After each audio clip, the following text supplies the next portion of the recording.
Assalamualaikum warahmatullahi wabarakatuh. Pada pertemuan kali ini kita akan membahas tentang hakikat manusia dan hubungannya dengan dunia pendidikan. Adapun 4 poin yang akan kita bahas di dalam materi kita. Dan jangan lupa teman-teman like, komen, dan subscribe ya. Baik, yang A, pengertian hakikat manusia. Manusia adalah makhluk bertanya. Ia mempunyai hasrat untuk mengetahui segala sesuatu. Atas dorongan hasrat ingin tahunya, manusia tidak hanya bertanya tentang berbagai hal yang ada di luar dirinya, tetapi juga bertanya tentang dirinya sendiri.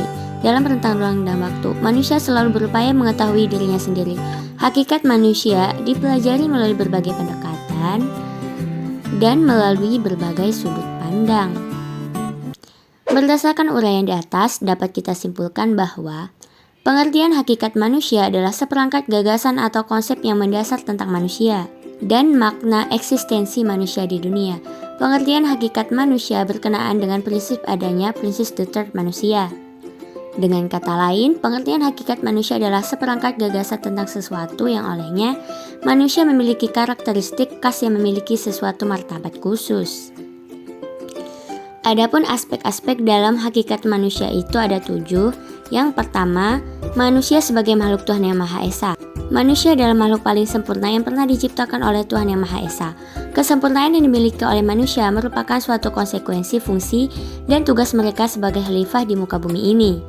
Oleh karena itu, manusia dapat merasakan adanya fenomena kemakhlukan antara lain berupa pengakuan atas kenyataan adanya perbedaan kodrat dan martabat manusia daripada Tuhannya. Yang kedua, manusia sebagai badan roh. Artinya manusia hidup di dalam ruang dan waktu, sadar akan diri dan lingkungannya, mempunyai berbagai kebutuhan, insting nafsu, serta mempunyai tujuan. Selain itu, manusia mempunyai potensi untuk beriman dan bertakwa kepada Tuhan Yang Maha Esa, dan potensi untuk berbuat baik, potensi untuk mampu berpikir, potensi berperasaan, potensi berkehendak, dan memiliki potensi untuk berkarya. Adapun dalam eksistensinya, manusia memiliki aspek individualitas, sosialitas, moralitas, keberbudayaan, dan keberagaman. Implikasinya, maka manusia itu berinteraksi atau berkomunikasi memiliki historitas dan dinamika. Yang ketiga, manusia sebagai makhluk individu. Manusia menyadari keberadaan dirinya sendiri. Kesadaran manusia akan dirinya sendiri merupakan perwujudan individualitas manusia. Manusia sebagai individu atau sebagai pribadi merupakan kenyataan yang paling real dalam kesadaran manusia. Sebagai individu, manusia adalah satu kesatuan yang tak dapat dibagi, memiliki perbedaan dengan manusia yang lainnya, sehingga bersifat unik dan merupakan subjek yang otonom. Yang keempat, manusia sebagai makhluk sosial. Manusia sebagai makhluk sosial artinya manusia itu tidak selalu hidup secara individu. Oleh karena itu, Aristoteles menyebut manusia sebagai makhluk sosial atau makhluk. Masyarakat terbentuk dari individu-individu.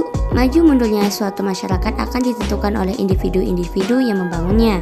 Berdasarkan hal itu dan karena terdapat hubungan timbal balik antara individu dengan sesamanya dalam rangka mengukuhkan eksistensinya masing-masing, maka hendaknya terdapat keseimbangan antara individualitas dan sosialitas pada setiap manusia. 5. Manusia sebagai makhluk susila. Menurut Immanuel Kant, manusia memiliki aspek kesusilaan karena pada manusia terdapat rasio praktis yang memberikan perintah mutlak atau categorical imperative.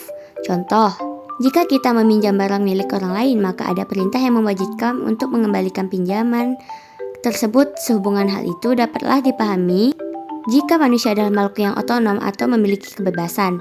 Manusia selalu dihadapkan pada suatu alternatif tindakan yang harus dipilihnya. Oleh karena itu, manusia mempunyai kebebasan memilih dan menentukan perbuatannya secara otonom. Maka selalu ada penilaian moral atau tuntutan pertanggungjawaban atas perbuatannya.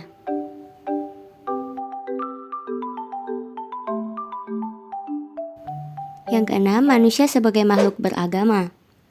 Aspek keberagaman merupakan salah satu karakteristik esensial eksistensi manusia yang terungkap dalam bentuk pengakuan atau keyakinan akan kebenaran suatu agama yang diwujudkan dalam sikap dan perilaku. Hal ini terdapat pada manusia manapun baik dalam rentang waktu maupun dalam rentang geografis tempat manusia berada. Keberagaman menyiratkan adanya pengakuan dan pelaksanaan yang sungguh atas suatu agama. Adapun yang dimaksud dengan agama ialah satu sistem credo atau tata keimanan atau keyakinan atas adanya sesuatu yang mutlak di luar manusia, satu sistem ritus atau tata peribadatan manusia kepada yang ditanggapnya mutlak itu, dan satu sistem norma atau tata kaidah yang mengatur hubungan manusia dengan manusia dan alam lainnya yang sesuai dan sejalan dengan kata keimanan dan tata peribadatan termasuk di atas. Yang ketujuh, manusia sebagai makhluk berbudaya. Manusia memiliki inisiatif dan kreatif dalam menciptakan kebudayaan, hidup berbudaya, dan membudaya. Kebudayaan bertautan dengan kehidupan manusia sepenuhnya. Kebudayaan menyangkut sesuatu yang nampak dalam bidang eksistensi setiap manusia. Manusia tidak terlepas dari kebudayaan, bahkan manusia itu baru menjadi manusia karena bersama kebudayaannya. Menurut C. A. van Voorsen pada tahun 1957, manusia juga tidak menjadi manusia karena sebuah faktor di dalam dirinya, seperti misalnya naluri atau akal budi, melainkan fungsi kehidupannya yaitu pekerjaannya, kebudayaannya. Demikianlah kebudayaan termasuk hakikat manusia. Kebudayaan memiliki fungsi positif bagi kemungkinan eksistensi manusia.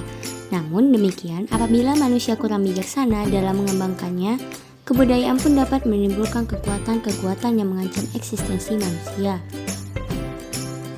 B. Hubungan manusia dengan pendidikan.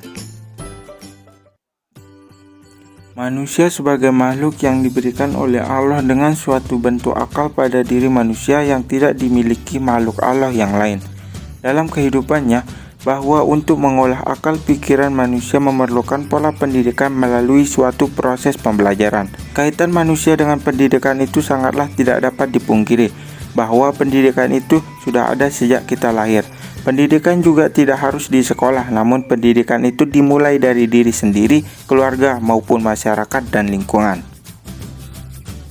Berdasarkan Undang-Undang Sekdisnas Nomor 20 Tahun 2003 Bab 1, bahwa pendidikan adalah usaha sadar dan terencana untuk mewujudkan suasana belajar dan proses pembelajaran, agar peserta didik secara aktif mengembangkan potensi dirinya untuk memiliki kekuatan spiritual keagamaan, pengendalian diri, kepribadian, kecerdasan, akhlak mulia, serta keterampilan yang diperlukan dirinya, masyarakat, bangsa, dan negara.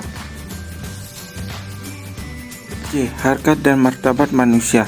Harkat dan martabat merupakan dua istilah yang tidak terlepas dari manusia sebagai makhluk ciptaan Tuhan yang paling sempurna dibandingkan makhluk lainnya. Meskipun memiliki arti berbeda, namun kedua istilah tersebut saling berkaitan erat. Pengertian harkat manusia adalah derajat kemuliaan manusia, sedangkan pengertian martabat manusia adalah harga diri atau tingkat harkat manusia. Menurut pasal 31 Undang-Undang RI 1945, yang pertama, tiap-tiap warga negara berhak mendapatkan pendidikan. Yang kedua, setiap warga negara wajib mengikuti pendidikan dasar dan pemerintah wajib membiayainya. Yang ketiga, pemerintah mengusahakan dan menyelenggarakan satu sistem pendidikan nasional dalam rangka mencerdaskan kehidupan bangsa yang diatur dengan undang-undang. Yang keempat, negara memprioritaskan anggaran pendidikan sekurang-kurangnya 20% dari anggaran pendapatan dan belanja negara serta dari anggaran pendapatan dan belanja daerah.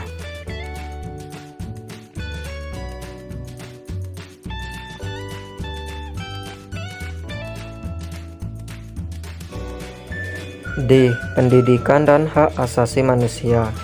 Pendidikan adalah suatu proses pembelajaran pengetahuan, keterampilan, dan kebiasaan sekumpulan manusia yang diwariskan dari satu generasi ke generasi selanjutnya melalui pengajaran, pelatihan, dan penelitian. Ada juga yang mengatakan definisi pendidikan adalah suatu usaha sadar yang dilakukan secara sistematis dalam mewujudkan suasana belajar mengajar agar para peserta didik dapat mengembangkan potensi dirinya. Dengan adanya pendidikan, maka seorang dapat memiliki kecerdasan, akhlak mulia, kepribadian, kekuatan spiritual, dan keterampilan yang bermanfaat bagi dirinya dan masyarakat.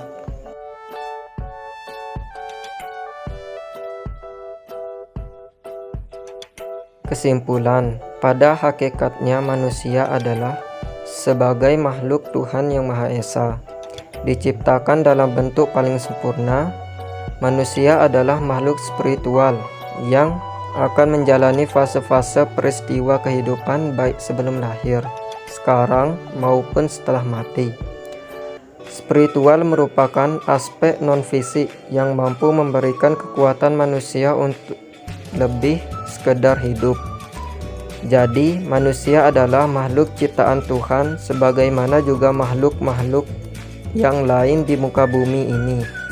Dan setiap makhluk yang dijadikan itu memiliki ciri-ciri tertentu yang membedakan ia dengan makhluk lainnya.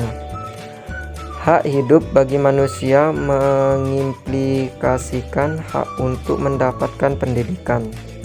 Hak inilah yang diperjuangkan sebagai organisasi internasional belakangan ini untuk dimasukkan sebagai tambahan daftar hak asasi manusia.